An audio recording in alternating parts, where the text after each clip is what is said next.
All right, cool. We're live. Good day, my crypto friends. It's a pleasure to see you today. Today, I'm here with Edgar Fernandez from EOS Costa Rica, a block producer.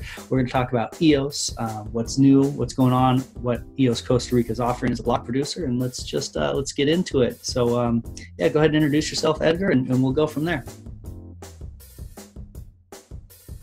Hi, how's it going? Thank you so much for having us on. We're big fans.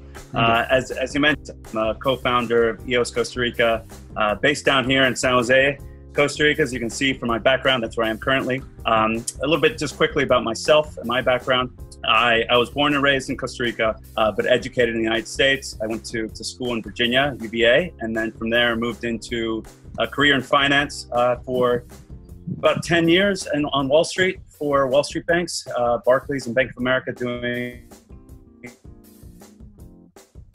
so a lot of foreign exchange and interest rate derivatives in emerging markets.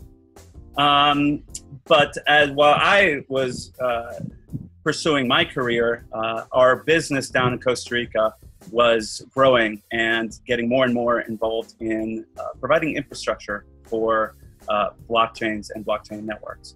And what I mean by that is I'm a partner in Adania, which is a family-owned started business down here in Costa Rica. My dad founded it in 1987, and it moved from the first BBS in Costa Rica, following the wave of internet, from just connectivity to infrastructure, where we started reselling the ISP contracts down here in Costa Rica, getting people connected. From there, we moved to software development. With the kind of the growing need for data, we moved into infrastructure. So we've been running a server farm down in Costa Rica for over 10 years. And in around 2010, we really started following Bitcoin mostly as a use case. We had clients from all over the world. Our business was on the internet, and we were looking for a solution on how to more effectively receive payments. We had some trouble with chargebacks and with fraud. And so, you know, we weren't introduced to blockchain because of a financial kind of interest or an investment, because we needed a more efficient way to receive payments. And that really opened our mind. And when our founding member, my father, introduced us to Bitcoin and blockchain and kind of this idea of a new way to connect people without a trusted third party, we really figured out a way that we could use the infrastructure that we already had and the experience we had down in Costa Rica and provide that infrastructure to specific blockchain networks. So we started looking more into proof of stake, which led us to Dan Larimer and Dan Larimer's project. So we were big followers of BitShares. We were a Steam witness for a while. And we were big fans of Dan and his work. So when EOS came along, it just was a perfect fit for us. We had the experience running nodes on blockchain.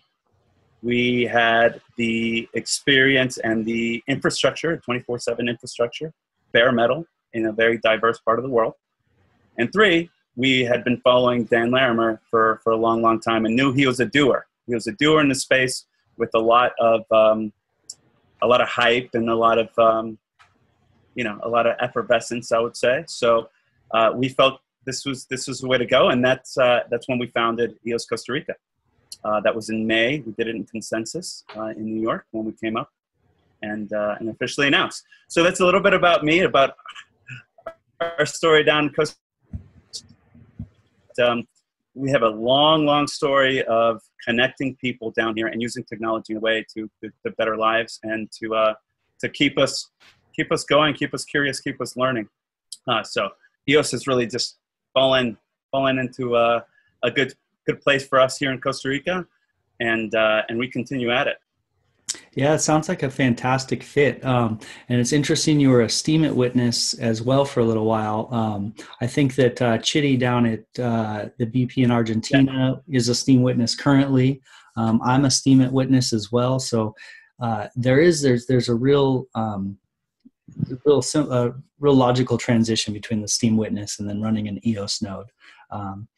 Yeah, that's cool. And you're talking about the infrastructure, and explain a little bit about where Costa Rica is positioned and the internet, like the international internet connections that run through that part of the world, and how that works and the redundancies there. Sure. Yeah, we have three main pillars, right? The first one is infrastructure, and I can get into that. We are located in the government-owned data center downtown San Jose.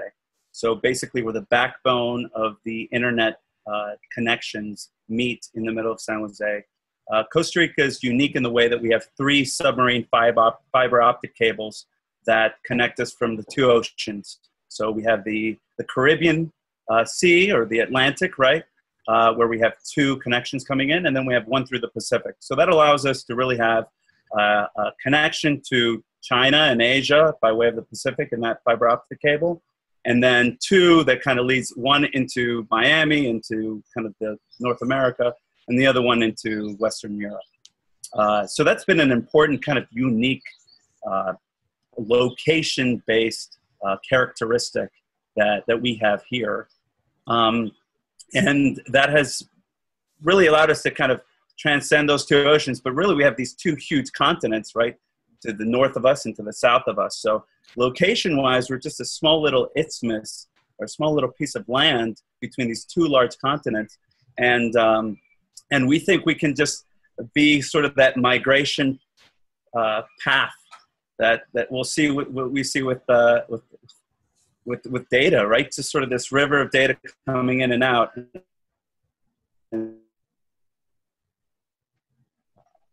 Blessed by our location. Not only that, but Costa Rica is one of the longest lasting democracies in Latin America, very politically stable. We don't have a government since we don't have an army since 1948. So it provides not only a location advantage, but also a political stability advantage. And that's something that we try. Geographic diversity, right? Political stability, but also this idea of using the same values that have made Costa Rica great, which is democracy, right? We want to invest in tech and dApps that advance democracy. This term that we heard and liked and coined, which was a dem tech, right? And education. So Costa Rica decided to invest not in defense, but to invest in education. So it's had a long history of free education, and that's one thing that we want to bring into our candidacy. So if I wanted to summarize in a sense, it would be infrastructure, dApps that are focused on advancing democracy, and 3, education. And as far as, and you're going to be using block rewards to facilitate some of this as well. I see that you guys are planning to put the block rewards back into the community and back into building these projects. So yeah, what kind of plans do you have as far as that goes? Yeah, and that's actually a great segue to something that I wanted to talk about, and it's kind of what's going on in EOS now too.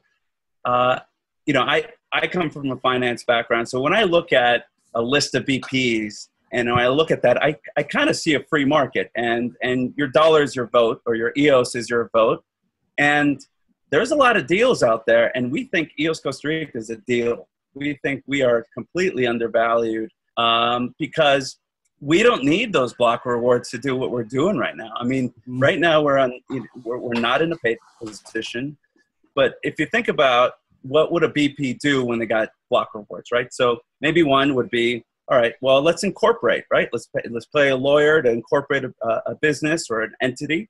We've been incorporated for 30 years. We've already have a running business. We don't need to use those block rewards to incorporate or run a legal structure. We have that down. What else might they do? Hire, right? They might spend that on salaries. We have a running 24/7 business already. And not only that, but we're implementing a bounty system for our developers, our system admins, even our communications and marketing.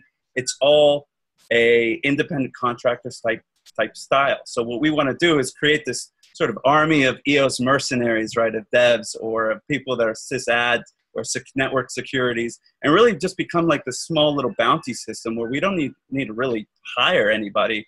We're just throwing it out there and letting people know that if you have a skill, you can get paid for that work. And we're open call to anybody who wants to do that, and we'll pay you for your work for specific bounties. Now, I think that's a much more efficient way than going out there and hiring or spending on your payroll.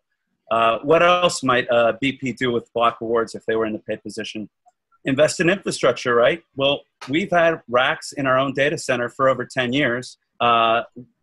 We just ordered two servers coming down to dedicate to the Kylene testnet. That we believe resources in testnets are vital. We've been involved with crippled lines in the jungle, committing resources to them since the beginning. We're big fans of what they're doing there. I think they deserve the recognition for that. And VPs should be investing in infrastructure and committing to that. We've already done that. We haven't had one block reward. We've already had this. So what else might they do? Investors, we're self-funded. If you get block rewards, a lot of people, they've taken money from other people. They got to pay dividends out. They need a return on that money, right? We're self-funded. We get block rewards. We don't have to pay anybody back. We don't have to hire anybody. We basically, if we get in a paid position, that goes funneled straight into the network. It's just a shot straight into the veins of the EOS network in more infrastructure, more RAM, higher tech and higher investments in servers or development. So we're going to hire more developers. We don't have to use those block rewards for all the other stuff because we already have it. So that's just a great return for your vote, your dollar vote or your EOS vote, right? The other thing that when we look at our candidacy and we look at where our position is, we're like, we're a deal. We're a great return. A lot of people would invest in maybe trying to cross language barriers or cultural barriers, right? You see a lot of VPs, maybe they were introduced to EOS last year. They hadn't had the infrastructure. They kind of tried to bootstrap that into, using cloud services. And then once they get the rewards, then they're going to do all the investment. Then they're going to have to hire the lawyers. Then they're going to have to hire the devs or the system admin guys. And they'll invest in someone to be their cultural representative, maybe in Korea or in China or in South America or in Europe, for example, trying to make sure that their story gets out. We've kind of chosen, and maybe because we haven't gotten block rewards, to be the most efficient way possible. And we say, why do we need to speak Chinese or speak Korean or speak Russian or speak Spanish or speak English? We can speak EOS. Let's speak with code. Let's speak with blocks. Everybody can see if you're committing resources in a Kylene testnet in China, and they know that you're producing blocks and you have the ability and the technical capacity to do so. I don't need to say that in Chinese. I can say that in EOS and just say, look, it's right there. Mm-hmm. Same way with code. If I produce a great tool that people use, it doesn't matter if it's in Chinese, English, or Korean. And we've already seen that. You can reach those communities by doing. So we'd like to speak in code. We'd like to speak in blocks. So we like to speak EOS here. And that doesn't, maybe we're being efficient by not hiring someone for the cultural divide, but everybody in the EOS community knows that's a big deal, right? Trying and break these communication barriers. And the way that we see it, that's best be done, that we can best do that, is speaking EOS, speaking with action, speaking with code, speaking with blocks. So again, we think we're a big deal. We think we're undervalued. We're a steal for your vote in terms of you're going to get a lot of return immediately when you get those blocks to EOS Costa Rica. And again, hopefully it'll be reflected in adoption, in the quality of tech on the dApps that come out, and hopefully getting people to notice that Costa Rica's on the map. We got some great devs down here. We got some great talent. We have some really good values and a long history, and we just want to be a part of it. Yeah. And I like people that are watching and listening to imagine the block producers, like you're saying, as a startup company.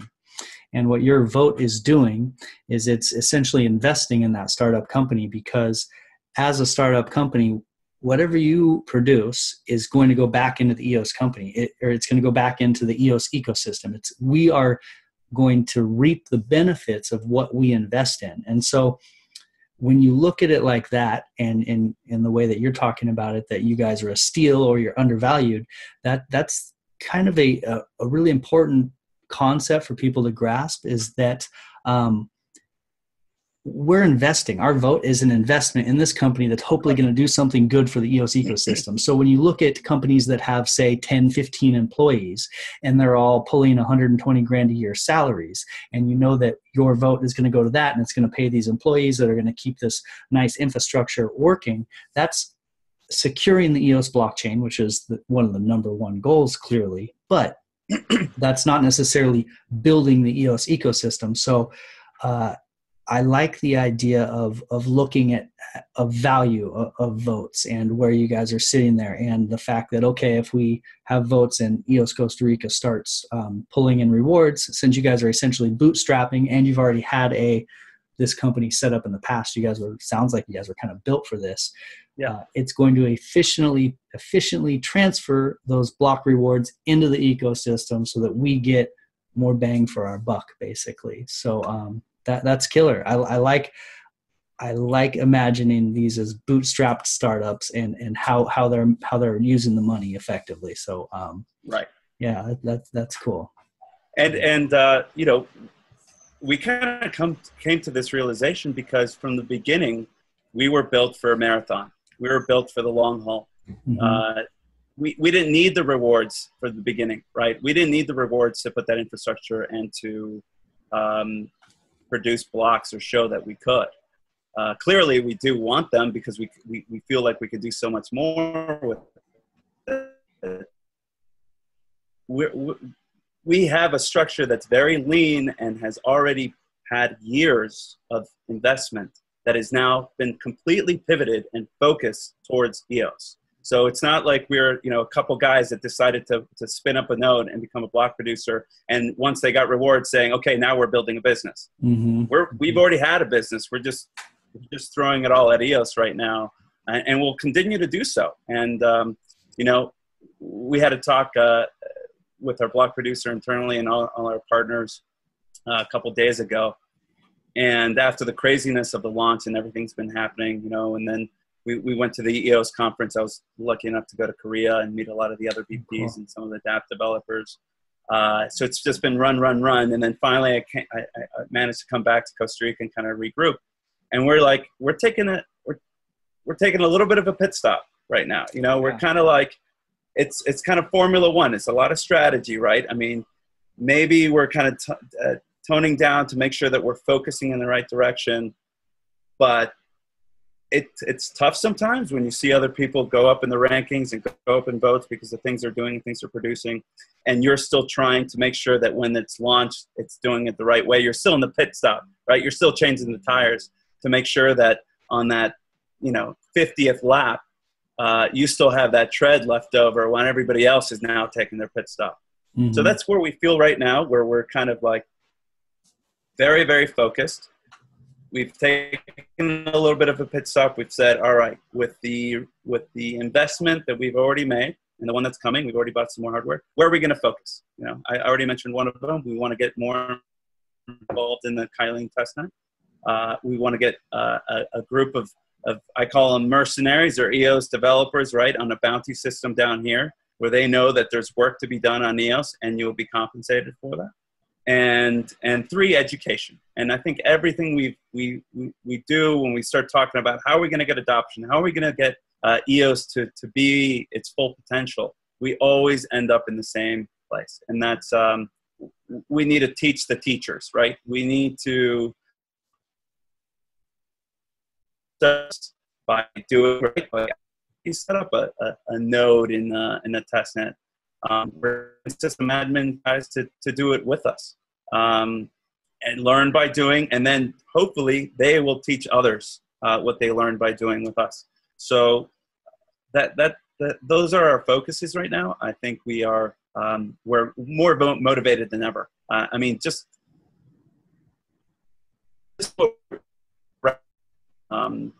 I think we're somewhere in the 70s, down 70s, with over 11 million votes. When we started this, we never thought we would get such a big impact and support. You know, even though we think we're a steal, we definitely appreciate all the support and people who have reached out to us, heard our story, and really gone out there and been a good advocate for what's going down in Costa Rica. And hopefully, Brandon, as we get to meet each other some more, you can also be one of those advocates, because I think we have a really good thing going down here. Yeah, absolutely. You guys have a great project going there. And I appreciate how you guys have been doing this prior to EOS. I think that's a really big takeaway here. The three things that you mentioned, those are things that'll start happening once rewards start coming in. You'll be able to hire out bounties basically, and do the education, and that's the roadmap for when rewards start coming in. Did I get that right? No, we're already doing it. Oh, we're already doing it with our own. We're already doing that. We're self-funded. We're already doing that. Just for your listeners and for yourself, you know, if you wanted to look at a pie chart of what EOS Costa Rica budget looks like, it's going to be out of those 100 EOS, right? That's a minimum reward you would get in that paid position. 30 of those EOS are going to go to infrastructure spending. And what I mean by that is more RAM, higher throughput by more efficient servers, better structured clusters, more network security. So that means more firewalls. That would be 30% of our budget. And the other 30% would be the DApp developers. There's this bounty program that I mentioned. On Sunday night, we had 12 of the top devs and system admin guys in Costa Rica on one Zoom call, where I was explaining this incentive system where they're going to be paid a minimum rate, so a base rate, if you want to call it a minimum wage for this bounty program. So that's guaranteed, right? I mean, we want to make sure that who have jobs, right? These guys are already working enterprise, can freelance with us and know they're going to be compensated. But if we get rewards, we want them to have participation in that upside. So from that base rate, we're going to double that base rate in EOS. That group, if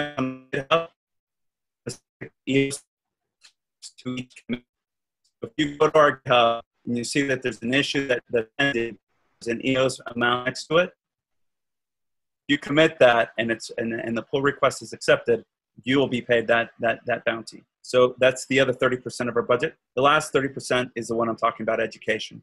And that, what we're focusing right now is having a space. So we have a space next to our offices that we already rented and have it sort of as an EOS open space. And what we want to incorporate with that is not only have a space for education here locally of developers or young high school students and college students that want to learn about blockchain, but also for all those developers out there that travel the world. I mean, I was lucky enough to meet the Cybercode twins, awesome, America from the Cybercode twins. Yeah, I met her in New York, and she was telling me about how she travels the world, going hackathon to hackathon, and I said, look, come to Costa Rica, you know. And she was like, of course, if there's a space there where I have internet, where I can work, where I can develop, and I can talk EOS, why not? Why not Santa Cruz or Costa Rica or Puerto Rico or Hong Kong?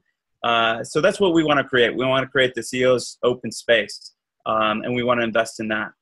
And then the last 10% is pretty much admin, which is, you know, if you look at other BPs and what they're kind of disclosing on where their finances are going, I think a lot of it is what I mentioned that we already have, right? I mean, it's a lot of operating costs.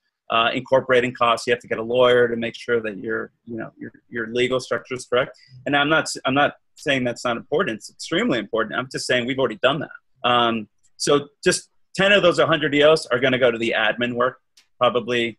And I think we're able to pull that off because I didn't mention communications or marketing or travel in that budget, right? And that goes back to what I mentioned before, right? We want to speak in EOS. We don't have to communicate or have a communications major out there reaching out to the community when we are speaking with code, speaking with blocks, and hopefully that resonates with people and says, yeah, like, maybe they don't have someone that they hired to handle the Chinese community, but they're involved in the jungle test or in the jungle testnet. That's obviously in the Ukraine with Crypto Alliance, or the Kylene testnet in Asia. So they'll know. We don't have to tell them. They can just see for themselves that we mean business and that we're serious. Yeah, that's an interesting concept, because I hadn't thought of that. Because the majority of the BPs, they have some sort of team where they're bridging the gap between all these different languages. But you could almost consider these little decentralized pockets. Yeah, they speak different languages, but that's okay, because the actual people who are doing the work, the people who are operating the test nets, that are sharing code, that doesn't necessarily need to be funneled down through the rest of the Telegram channel, the communities, and the blog posts and all that. It's just kind of, these at the top, the people who are doing the actual development, they're communicating fine. So why not let each decentralized part communicate to their communities? And that's an interesting take I hadn't thought of, and I can definitely see that being valid. And there's a good possibility that as things slow down, like you said, you're taking a pit stop. I think that a lot of the BPs are going to start taking pit stops. I mean, you talk to them, even I've been traveling, people are traveling all over the world. They're going to, San Francisco, Puerto Rico, Hong Kong, Korea, London, and I have a feeling it'll kind of slow down, a few months from now. People will come back to their home bases and start realizing maybe that's not necessarily sustainable or even needed with how you're looking at the communication and talking through EOS. So that's a pretty cool point. Very cool. Yeah. Mm-hmm. I guess we also want to avoid the burnout, right? I mean, it's been intense, and you know how intense it's been as well. Mm-hmm. And for BPs out there, we just want to make sure that whether the votes come or not, that we don't get disillusioned. Mm-hmm. And I think it's important to kind of sometimes take that time to think again, why we're doing this, why we're motivated to do it. Are we doing it for votes? Are we doing it for rewards? Or are we doing it because we actually believe that the EOS network deserves a BP that focuses on infrastructure, that focuses on education, and that is located in a very unique part in the world? This is life-changing for us. I mean, I left my career and went full EOS. So did my brother, my co-founder. He left his career as a software programmer to come and do this full time. We know we're not the only ones that have done that. I mean, EOS has changed a lot of lives already. Has changed a lot of career paths, and that's skin in the game. That's proof of stake to me too. I mean, like, I've never worked harder in my life, and I've never been happier and more rewarded. And we're not even a paid spot. So it's interesting how that works out. But we're definitely all in, and we want to make sure we don't burn out. And so we try and take some time for ourselves, some time for mental health, for wellness, for physical activity. And that's one thing that we also want to transmit as what EOS Costa Rica has to offer. I mean, we just have this beautiful country, 2 oceans, volcanoes, mountains, hot hiking, kite surfing, all this stuff, all these great activities, and great internet and great developers. So we want to avoid the burnout and get more EOS people to kind of come down here, still check on their Telegram, still update Node EOS when needed, still be 24/7 connected, but maybe go learn a new skill, challenge yourself in another area of your life. And I think you'll come back more recharged and more ready to go and hit the ground running. Yeah, I absolutely agree with that. I think that, and what's nice about the tech community these days, it is getting this more lifestyle balance vibe where people are realizing that, if I want to spend this much time on the computer, I'll actually work better if I spend this much time hiking, surfing, mountain biking, or walking, whatever people do for recreation, reading books. Walking, hiking, yeah, exactly. So right. It's counterintuitive, but like less solid time, you can actually be more efficient if you're kind of working in chunks, which is which is cool. Yeah. And yeah, well, you got me sold, man. I got to come down to Costa Rica. I'll bring my computer. Please do. Do the digital nomad thing. That's killer. I think we have kind of a decent segue there, because you were talking about basically how EOS has changed a lot of lives, how a lot of people have decided to leave their jobs and focus on EOS. A lot of the community is not necessarily monetizing that work at this point. And so that kind of segues into the worker proposals system. And I'd kind of like to hear your views. I ask everyone this because it's one of the hot topics in EOS right now. And it seems that we're getting a lot done. I mean, and we've done a lot without a worker proposal system. Obviously, people would like to make some rewards for what they're doing. Do you think what are your thoughts on it? Yeah, I think it's brought up a lot of controversies because some people are very, very much adamant that it's needed, and some people think that it's not. I would just preface my own opinions with saying EOS Costa Rica is very, very neutral when it comes to politics. We want to be the Switzerland in EOS. We don't want to break any. Actually, Costa Rica is called the Switzerland of Central America. So we're very neutral. We've never had an army. So us as a BP's position, we try and stay very much out of human intervention into a lot of these topics that might bring out emotions.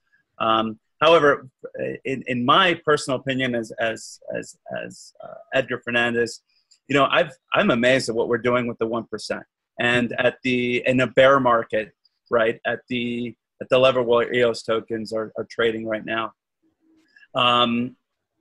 and I believe that the most efficient way possible to do this is not by way of a actual huge worker proposal fund, but more on the likes of this bounty program that we're trying to implement here.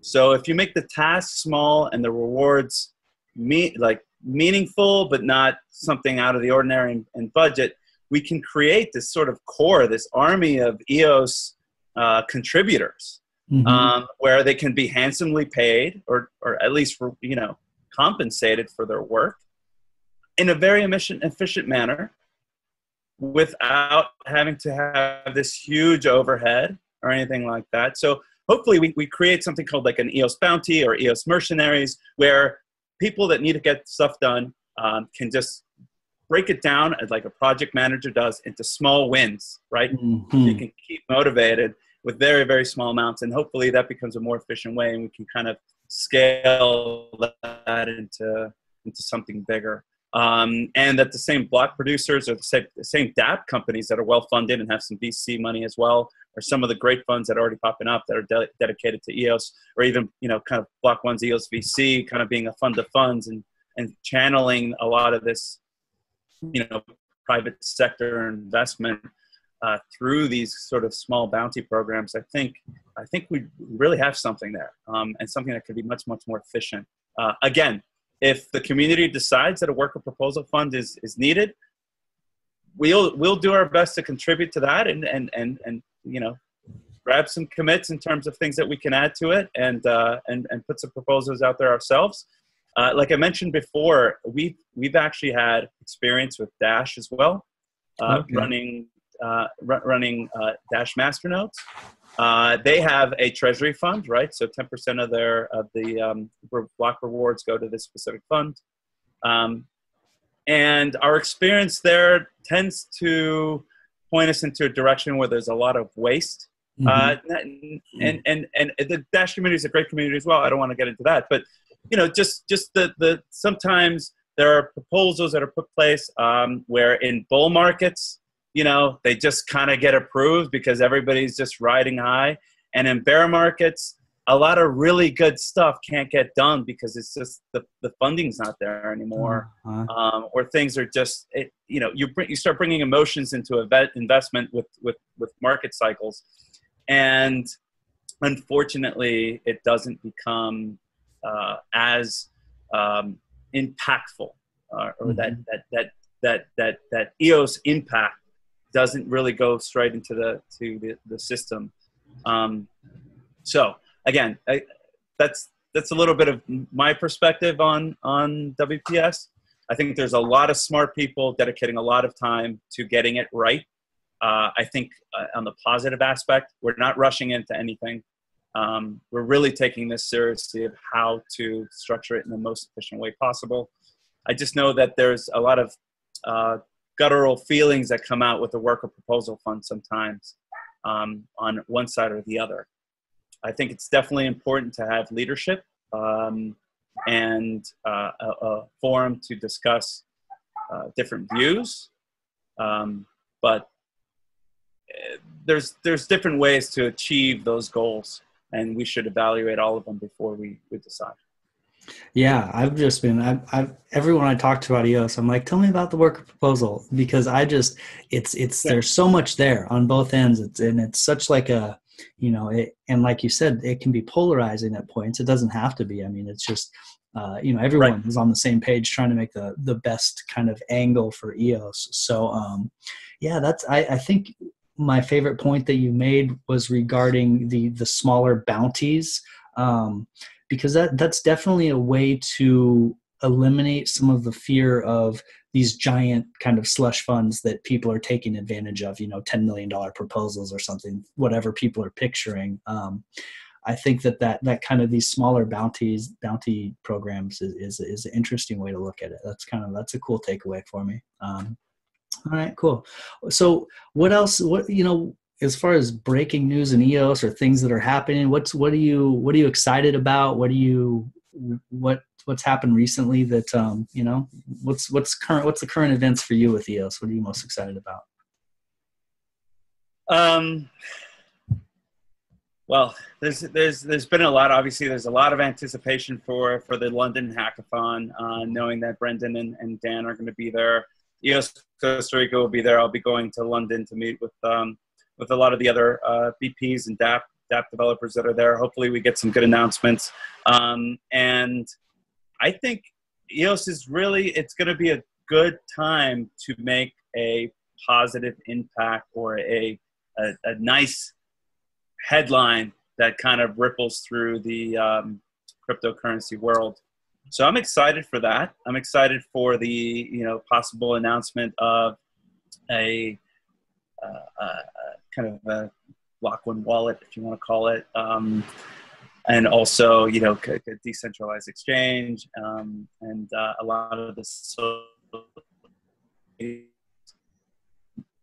And I don't think EOS current news is kind of like just current news. And what I mean by that, I mean, if a couple of days ago, I read that Google purchased a lot of MasterCard's debit and credit card records. So now they're connecting your spending patterns with your digital identity, right? Wow. And they're putting that together. And if you think about the power of big data and AI and what they now can know about you, I mean, they can say, oh, well, Brandon's very likely at 99% certainty that in the next month you're going to purchase this. You might not even remember that you did that a year ago, right? That in September you purchased a certain item. They might know. So even though, I'm excited about wallets and decentralized exchanges and sort of like the Steemit or the social media aspect of EOS, I think this idea of taking back our data, taking back our identity, currently data is a monetizable asset, right? We just saw it. MasterCard's going to have a nice little bump probably in quarterly earnings because they were able to monetize this data that was yours. And, I think that's the promise of what everybody's working for. It's just sort of like taking back what is rightfully ours. And I think, if EOS gets identity right and gets a mass adoption right, in terms of making it easy for everybody to take control of their own sovereignty and take control of their own identity, that would be a big step forward. And I think just human progress. Yeah, absolutely. That's definitely the overarching, this excitement for me about EOS is this grand shift, this bigger cultural change that we may have, where not only are we have control of our own identities, our own information, but these ways that we add value into the world that aren't just so straightforward. You know, I'm not going and building a wall in a house so you don't see it, but I add value in a lot of ways, and everyone adds value, whether it's through, you know, their purchasing patterns or their, you know, their biometric data or their, you know, all these little things that we do are what we watch on Netflix, these pieces of information that we have that we're adding value to the world through. Social media is a good example that we've never known we were adding value. And so now I think that this big shift towards all these ways we add value, you know, we get somehow compensated for, or at least we know we're adding it, and we are part of the picture there. I think that's really cool. And I will mention another aspect that's really exciting. And I mentioned it at the beginning of the show, this idea of democracy tech, right? Or dApps and technology that advance or protect democracy. And we're really interested in that aspect. And one of the things that our lead open source developer, Gabo Esquivel, is working on is a decentralized meetup, right? So meetup has been used all over the world, right, to organize people. And you might be asking yourself, well, why would we need that decentralized, right? I mean, we already have a meetup that works. It just gets people together and it says what time it's going to be, and you know, and you kind of RSVP and you go. Mm-hmm. But if you think about it, the right to assemble, right, the right to organize has been something that goes back to the French Revolution, to the American Constitution, right? The right to organize, to demonstrate, is pivotal to democracy. And when it's centralized, it has the potential of being censored. And what do I mean by that? I mean, if you're in Caracas, Venezuela, and you want to organize a meetup against Maduro or the Chavista sort of government, I wouldn't put that on the internet. I wouldn't put the location and who's going. At least it has the potential of being shut down, right, and censored. Or at the very least, it might happen, and then they just might be waiting for you right afterwards to, you know, interrogate you for, you know, conspiring against governments or something. I mean, same goes for other countries that have, you know, limits on freedom. So if it was decentralized in a way, you might encrypt the location of that. So they might know that it's happening, but they don't know where, and you would have to only have a private key in order to find out when it's happening or where it's happening. And so building tech that protects those sort of is really interesting to me, you know, and at first glance, everybody's like, well, why would we need that? Like, okay, yeah, I get why we want payment systems to be decentralized, or I'd get why I'd want social media and my data to be decentralized so no one can take too much control over it. But something so simple as just the right to organize, it just, you know, when you really put it into the context of democracy and our rights and our liberties, I mean, it's pivotal. Yeah, it's absolutely. So we're really excited about that. Yeah. Yeah, that's a great point. And I mean, there's examples of where, I believe it was Egypt during the revolution that they had more recently, where people weren't able to connect online and to meet, and it became they couldn't organize their demonstrations or organize what was happening, and it was a huge you know, made a huge difference. It was a huge barrier to them being able to kind of do what they were doing. So yeah, those things don't matter until they do, and then you know, exactly. So yeah, there's a lot of big things going on as far as that goes. And yeah, very cool, man. Yeah. Other big things that are happening in EOS, you know, obviously the EOS Alliance that was formed not that long ago. We, like I mentioned at the beginning, right? I mean, we try to stay neutral on a lot of things. Mm-hmm. Of course, if anybody wants to organize and have great intentions about speaking about the benefits of EOS in general, you know, we're all for that. We're all for anybody that wants to help promote what everybody's working for, right? And provide a bigger megaphone for that. However, you know, we as block producers think we should be focusing more on infrastructure, securing the network, producing blocks. That's our number one goal, right? Community engagement, doing well for the world is important, but that's not our specific job. Our specific job is to produce blocks and make sure that there's infrastructure that's available for everybody to build robust, decentralized applications, right? That work and that are quick and that are available. So we've gotten sort of kind of questions of like, oh well, it's a form of centralization, right? Like now, people are going to be able to go to one certain place, and maybe decisions are going to be centralized in one place. I think our position is, again, if you have good intentions, you're doing good work, and you're speaking with actions, then more power to you.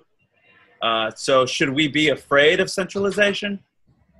Probably not. I mean, I don't think they have more power than a very well-funded proxy, well-backed proxy that's vocal about their philosophy. Can they influence the market? Can they influence votes? Can they influence where EOS is going? Sure, of course they can. Should we be worried about that? Probably not. But I will say we should be vigilant, at least. I mean, if that turns into, if maybe that their intentions change, or that turns into kind of soft power or soft influence and centralization of decisions, definitely become vigilant. So that's kind of our take on it. I mean, again, we try and focus on what we do best, and that's providing robust infrastructure to produce blocks, and not getting into too much politics. So we want to, again, speak with code, speak with blocks, not with politics. But obviously, it's a good way to get the word out for EOS. And I think the next step that's really, really important is going to be the reach out to enterprise. I mean, if you look at other platforms and kind of blockchain 3.0 networks out there, they've got some big partnerships. They've got some heavyweights in some sectors, right? And we know how big that can move markets. And I think Dan's vision has always been for this to be sort of an enterprise solution in a mass market. I don't think he wants to compete, just in the cryptocurrency world. He wants to compete with the big powerhouses and the Google and the Facebooks and the Microsofts out there. But we also have to have a concentrated reach out to enterprise, and we have to show them the benefits. So I really look forward to something like that coming up, where we have this sort of group that's focused on just convincing C-suite Fortune 500 companies to build on EOS.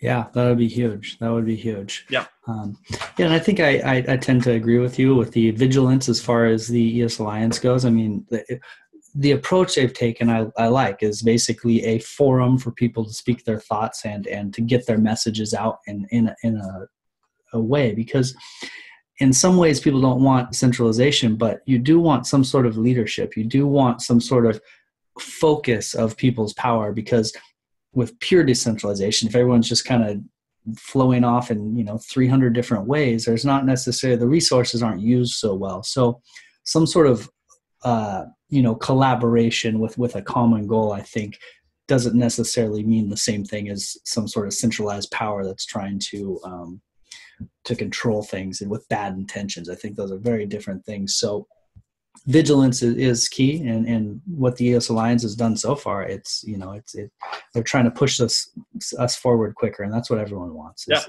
for EOS to succeed. So yeah, absolutely.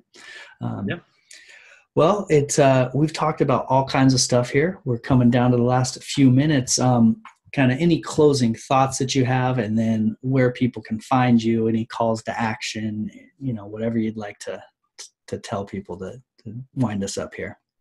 Yeah, sure. Again, we think we have a really good story down here in Costa Rica. We think we provide a lot of value for the token holder, for the voter. So we invite you to come down, read a little bit more about us.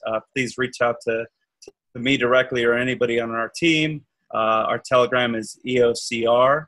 Our Twitter is EOS Costa Rica. We're on Instagram as well. We have our meetup group.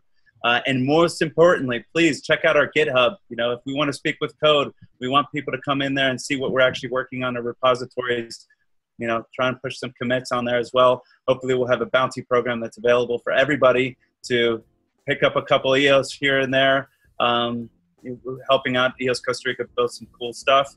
And yeah, I think you'll see a lot of stuff coming up from us lately or soon, specifically with trying to get people down here to Costa Rica. So we're excited about that, and hopefully we can return to you and your audience and kind of tell them a little bit about what we have in our open invitation down here to an EOS open space, kind of EOS related camps that we're going to be doing down here, which hopefully will pique your interest a little bit. But please, we're an open book down here. Reach out, and I'm really grateful and appreciative of you providing the time for us. Yeah, absolutely. And I love the idea of the EOS open space down there for digital nomads. Head to Costa Rica and look up Edgar and, yep. and the blog producers there. I'll put the links to your socials. Yeah. Cool. Yeah, we kind of teased it a little bit. It's a EOS Surf tease out there. So we'll have some more news for you soon. Okay, we'll have breaking news coming up. You guys can find me at YouTube at HappyMoneyMan, HappyMoneyMan1 on Twitter, and the EOS Podcast. That's my new thing. So go check out the EOS Podcast. I think that it's cool to be able to listen to this, and while you're driving or something, you can get all Edgar's cool thoughts. So cheers, Edgar. It was great to talk to you, and cheers, my crypto friends. Until next time. Thank you. Big fans. Appreciate it. The money is not the prime asset in life. Time is, and your time is